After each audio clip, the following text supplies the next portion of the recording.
할렐루야. 반갑습니다, 성도 여러분. 오늘 또 하나님의 말씀을 통해 성도 여러분들을 뵙게 됩니다. 오늘 우리가 함께 묵상하는 하나님의 말씀은 누가복음 5장 27절부터 39절까지 말씀입니다. 오늘의 성경에서 예수님은 세리 마태를 제자로 부르시고 바리새인들과 서기관들이 예수님께 몇 가지 신학 논쟁을 제기하는 것을 볼 수 있습니다. 27절, 28절에서 예수님은 세리 마태를 제자로 부르십니다.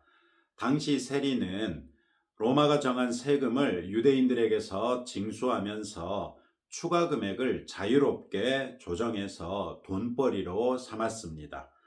유대인들은 이 세리들을 자신들을 압제하는 로마 제국에 부역하며 동족의 고혈을 빨아먹는 기생충처럼 취급했습니다. 그렇기 때문에 세리들과는 죄인이라고 단정하면서 교제하지 않았습니다.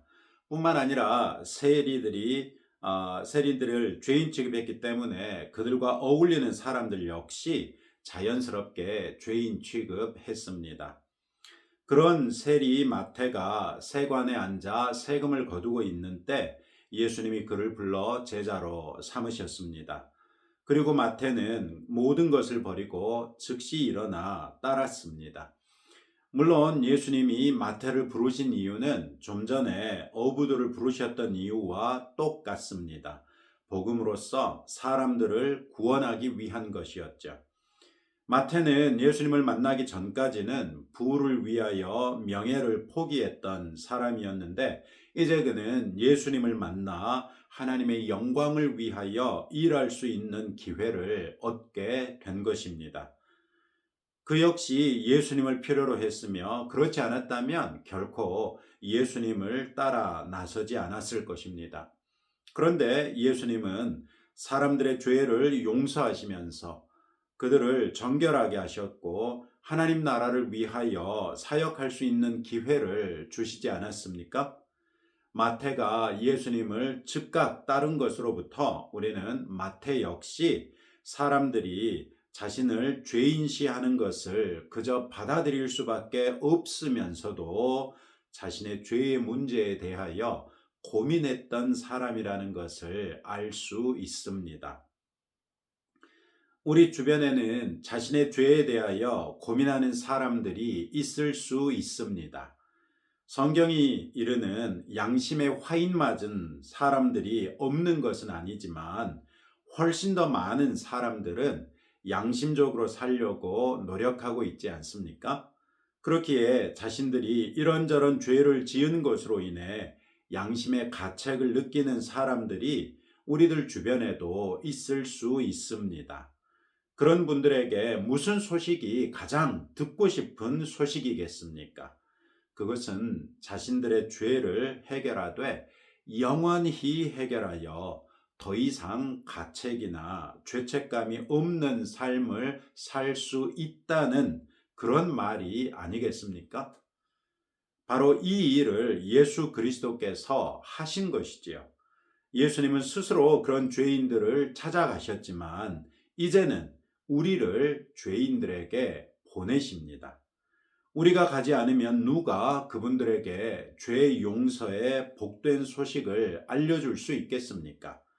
우리를 구원하시고 우리에게 죄 용서의 자유를 누리게 하신 까닭이 우리 주변에 있는 죄책과 가책 가운데 살고 있는 사람들을 위함이 아니라고 누가 말할 수 있겠습니까? 이제는 머뭇거리지 마시고 기도한 후에 일단 가서 사람들을 만나고 예수님을 전해볼 수 있는 저와 여러분들 되시기를 주님의 이름으로 축복합니다. 마태는 예수님을 자기 집으로 초대하고 자기 친구들을 불러 잔치를 열었습니다. 당연하게도 예수님과 제자들은 마태의 집에 가서 함께 음식을 즐겼습니다. 이 모습을 보고 경건하다 자부했던 바리새인들과 서기관들은 예수님과 제자들을 비방합니다. 너희가 어찌하여 세리와 죄인과 함께 먹고 마시느냐? 이에 대하여 예수님은 건강한 자에게는 의사가 쓸데없고 병든 자라야 쓸데가 있나니 내가 의인을 부르러 온 것이 아니요 죄인을 불러 회개시키러 왔노라. 이렇게 31, 32절에서 말씀하십니다. 예수님은 우회적으로 자신을 죄인 중에 하나로 매도하고 있는 바리새인과 서기관들에게 자신의 행위를 변명하지 않으십니다. 오히려 자신의 행위를 설명하시되 권위 있는 선언으로서 변명을 대신하십니다. 바리새인과 서기관들은 스스로 건강한 자요 의인이라고 생각하고 있으니 그들은 예수님을 필요로 하지 않을 것이지만 유대인 사회 속에서 병든 자요 죄인으로 인식되던 세리와 그의 친구들은 의사이신 예수님이 필요하다는 것을 말씀하신 것이지요. 예수님은 이 말씀을 통해 바리새인과 서기관들을 의인이라고 인정하신 것이 아닙니다. 스스로 의롭다고 생각하는 사람들은 예수님의 필요성을 알지 못한다는 말씀을 하신 것입니다. 이에 반해 스스로 죄인이라 생각하는 사람들은 예수님이 필요하기 때문에 예수님께로 나아오겠거니와 예수님 스스로도 그들에게 다가가셔서 그들을 회개하게 하셔 그들의 죄를 용서하시겠다고 말씀하신 것입니다. 우리 한국 교회는 50여 년 전만 해도 우리 한국 사회에서 주류라고 할 수 없었고 기득권층이라고 할 수도 없었습니다. 그런데 50여 년이 지난 현재 한국 교회는 세계적인 초대형 교회를 여럿 가졌으며 동네마다 교회가 여럿 있는 풍성한 교회가 되었습니다. 이것은 분명히 지난 50여 년 동안 하나님께서 우리나라에게 베풀어 주신 복의 결과입니다. 안타까운 것은 한국 교회가 하나님께서 주신 복으로 인해 2025년에 대한민국에서는 기득권층이 되어버렸다는 것입니다. 50여 년 전 한국 교회가 아직 연약했을 때 교회는 주저하지 않고 집집마다 문을 두드리며 멸시와 핍박을 무릅쓰고 복음을 전했습니다. 교회는 주저하지 않고 공장의 노동자들에게 복음을 전했고 농어촌에 소외된 사람들에게도 복음을 전했습니다. 각급 학교마다 전도에 열심이었고 교내에서 찬양과 예배를 위하여 자연스럽게 모일 수 있었으며 성경 공부를 목말라 했습니다. 그러나 그렇게 가난하고 소외된 사람들에게도 기꺼이 찾아가던 한국 교회가 지금은 어떻습니까? 일찍 복음을 받아들인 사람들이 하나님의 복을 받아 경제적으로 윤택해지고 더 나은 교육을 받고 사회적으로도 평판이 좋은 일자리들을 가질 수 있게 됐습니다. 우리는 더 이상 소외되고 가난한 사람들의 편에 서지 않고 기득권을 가진 계층이 되어버렸습니다. 그 결과 교회는 돈 문제를 비롯하여 여러 가지 문제들로부터 자유롭지 못하고 대도시를 중심으로 기독교는 하나의 문화 코드가 돼버리지 않았습니까? 그렇게 교회는 복음의 능력을 상실하고 능력이 없는 교회로부터 많은 사람들이 떠나고 있습니다. 한국 교회가 예전에 비해 위축되고 있는 것이 인구 절벽 때문인 것처럼 보이는 것은 어쩌면 마귀가 우리들의 눈을 가려 우리 스스로 각성하지 못하게 하기 위함은 아닐까요? 어쩌면 우리는 이미 병 속에 담겨 불 위에 올려진 개구리 같은 처지는 아니겠습니까? 복음의 능력은 믿음에서 나고 믿음은 우리를 담대하게 합니다. 믿음으로 우리는 우리의 안전지대를 넘어 복음이 필요한 사람들에게 다가갈 수 있습니다. 우리의 안전지대는 나를 위한 것이며 나를 위한 신앙은 결국 우상숭배로 흐르는 것을 다시 한번 상기하십시다.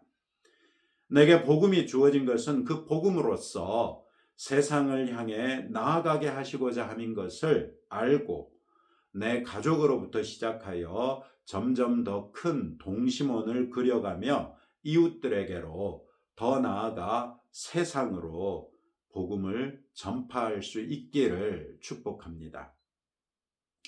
33절부터 35절은 소위 금식 논란입니다. 세례 요한의 제자들이나 바리새인들의 제자들은 자주 금식하며 기도하는 경건의 모습이 있는데 예수님의 제자들은 먹고 마신다는 것입니다. 이에 예수님은 지금 제자들은 그들의 신랑이라 할 수 있는 자신과 함께 있기 때문에 기뻐하는 것이 마땅하지 않느냐는 것입니다. 그러나 곧 신랑 되신 자신을 빼앗겨 버리고 금식하며 슬퍼할 날이 이를 것을 말씀하시지요. 예수님이 계심으로써 기뻐할 수 있는 것에 대해서는 누가복음 2장 22절 이하에서 소개하고 있는 것처럼 예수님의 부모가 예수님의 정결 예식의 날에 예루살렘에 예수님을 데리고 가셨던 때 있었던 일을 통해서도 알 수 있습니다. 예수님의 부모가 예수님을 성전에 데리고 들어가셨을 때 두 사람의 경건한 성도이자 하나님의 약속을 기다리던 사람이 소개되지요. 시므온과 안나 선지자였습니다. 이들은 아기 예수님을 품에 안고 하나님을 찬송하며 기뻐할 수 있었습니다. 그들은 슬픔 가운데 그리스도께서 오실 때를 기다렸습니다.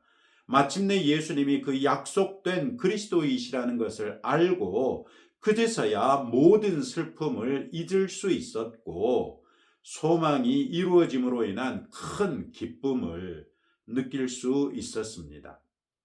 이처럼 예수님은 하나님의 구원을 바라는 모든 사람들에게 기쁨 그 자체이실 수밖에 없습니다. 그러나 예수님과 함께 있을 때, 그러니 예수님과 함께 있을 때 어찌 금식하며 슬퍼할 수 있습니까? 기쁨의 잔치로서 예수님을 누리는 것이 마땅하지 않겠습니까? 그러나 예수님은 3년 조금 넘는 공생의 후에는 유대인들에게 배척당하시고 죽임을 당하실 것입니다. 그때 교회는 자기 신랑이신 예수님을 빼앗기게 될 것이며 신랑을 잃어버린 신부처럼 도무지 기뻐할 수 없으니 그때는 금식하며 기도할 수밖에 없을 것입니다. 예수님은 이 논쟁을 통해 율법을 지키는 것이나 금식하며 기도하는 것 같은 종교적인 행위로서 구원에 이르는 것이 아니라는 것을 말씀하십니다. 하나님께서 보내신 그리스도이신 자신을 영접함으로써 구원에 이른다는 것을 가르쳐 주시는 것이죠.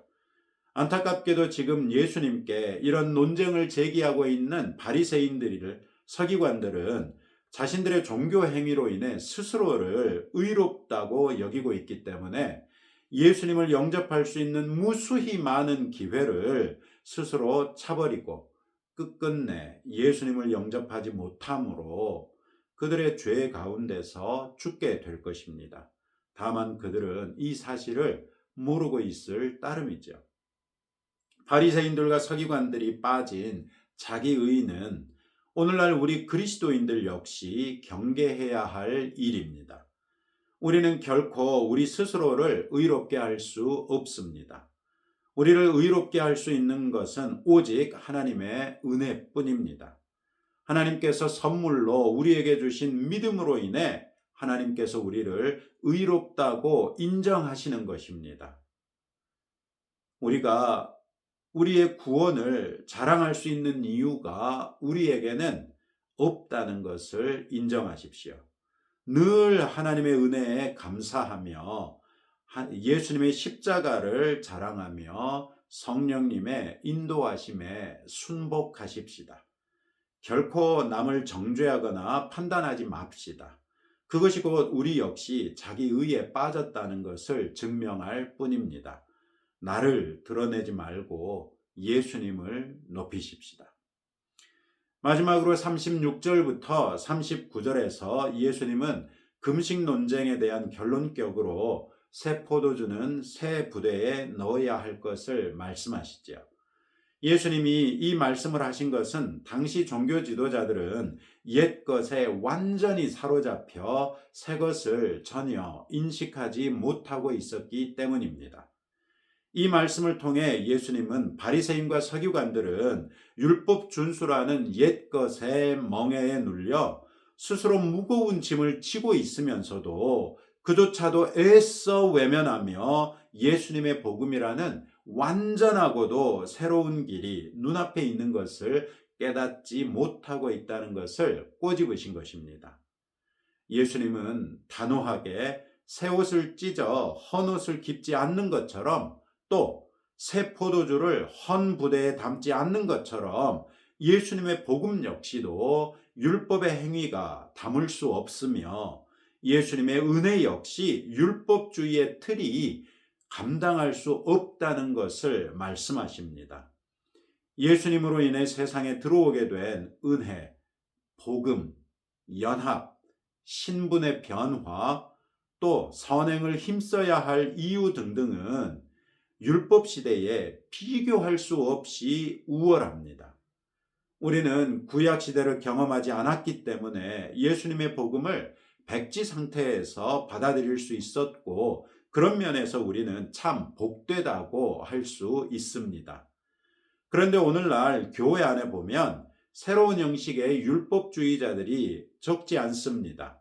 예수님과 함께 있을 때 누릴 수 있는 기쁨은 깡그리 잊어버리거나 잃어버린 채 이런저런 형식적인 종교 행위에 빠져 있는 사람들이 바로 그런 분들이시죠.